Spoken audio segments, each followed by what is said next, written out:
Hello everyone, so today I want to talk about blood and magic. Now there's a few points I want to go over. There's a lot of information in occult literature and in just spirituality in general throughout human history as far as blood being used in religious rites, religious practices, and even personal practices with spirits, demons, and there's a lot of sacrifice of blood of others and animals throughout human history. But there's 3 points that I want to go over. And the first point is homing beacon. Now, if somebody has your blood, if somebody has, whether it's liquid form or it's dried form, if they have chips of it off of something, it can act as a homing beacon for something like a demon, a spirit, or even an angel, or a different kind of being. The DNA in the blood is not fully understood by science. It has its own vibration. And because DNA has a specific vibration for every single person, and a specific kind of scent for every person, if you will, then any being, any spirit, or anything around that area of manifestation that has some form of consciousness can find you if it has some of your blood. So I would highly recommend that you don't just leave your blood laying around. If you give blood, that's a different matter, but don't just leave it laying around. I would highly recommend trying to destroy it. If you bleed on a napkin, if you bleed on a piece of paper, just burn it. And if you're going to use blood in a ritual, then that's a different thing, because that being that you're offering to, or you're trying to feed, will be able to take all the vitality out of it, and it won't be useful in tracking you, and it won't be useful in feeding on you in the future, because blood can act as that homing beacon, like I said. Now, speaking of fuel, let's go to the second point. Fuel. When the spirit's vibration meets a choice to sacrifice it for gain. Now, if you sacrifice your own blood for some kind of gain, whether it's drawing a sigil, whether it's feeding a spirit, a demon, an angel sometimes, or a different kind of being, then that is fuel for them. And they're more likely to cooperate with you if you're dealing with them in the right way. A lot of the time, if you're not dealing with them in the right way, then they'll turn on you, and they'll try to take all of your blood. They'll try to take anything that you spill. They'll try to dupe you into giving more of it. But if you deal with certain beings in the right way, in a respectful way, but also a strong way, showing that you have strength, this is the way to deal with a lot of different beings. Strength, but respect at the same time. Then they'll take that fuel and they'll receive that as payment. The payment for services due, and they'll perform that service for you. And that ends up fueling their ability to do that service and their ability to exist, because you're not only giving them fuel, but you're affirming their existence in reality by appealing to them. So it's kind of like a double feeding every time you feed something like this, a spirit or a being or a demon. And it might always seem negative, but sometimes you just want something better in your life. Sometimes you want to attract more money. Sometimes you want to attract more love into your life. It doesn't have to be something bad when you're fueling something with blood.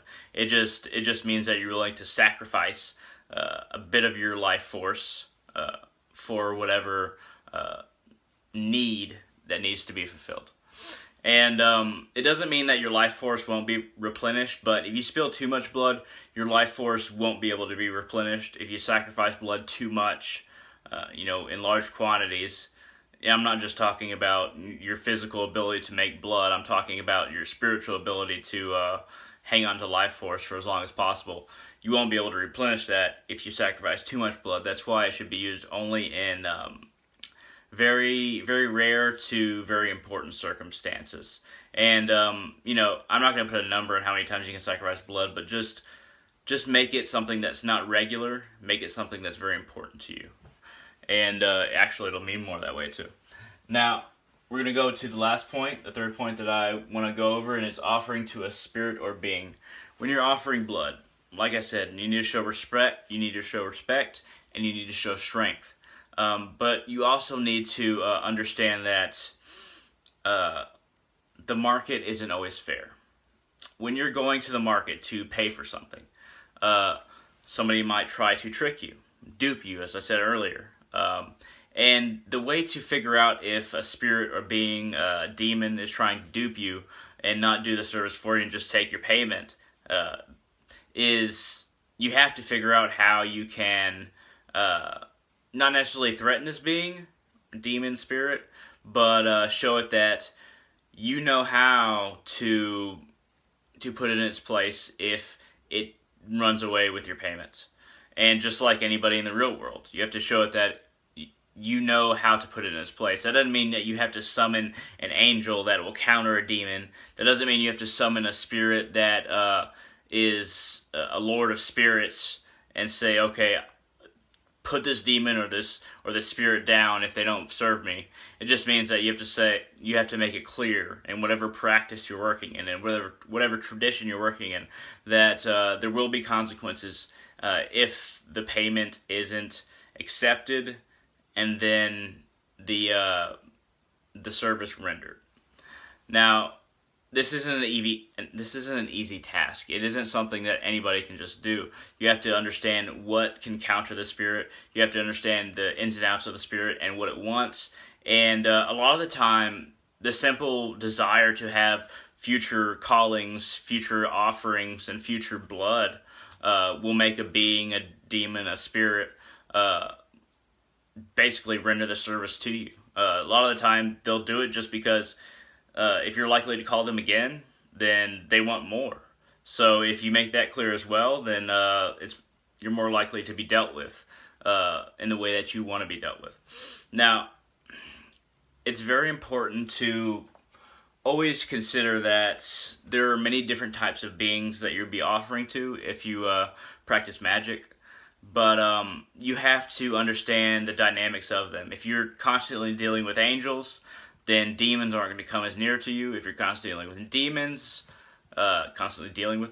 then angels aren't going to come near you. Other beings that are more positive based, more enlightenment based aren't going to come near you.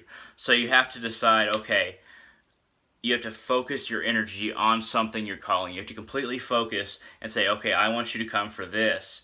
And I'm in the mindset to where I can receive you in your vibration, even though I deal with these other vibrations. And, that's something you got to figure out for yourself. But these have been 3 main points about blood and magic. And I hope you've learned something today. If you want to ask any questions or make a comment, shoot it down there in the comment section. And thank you very much for watching. Y'all have a great day.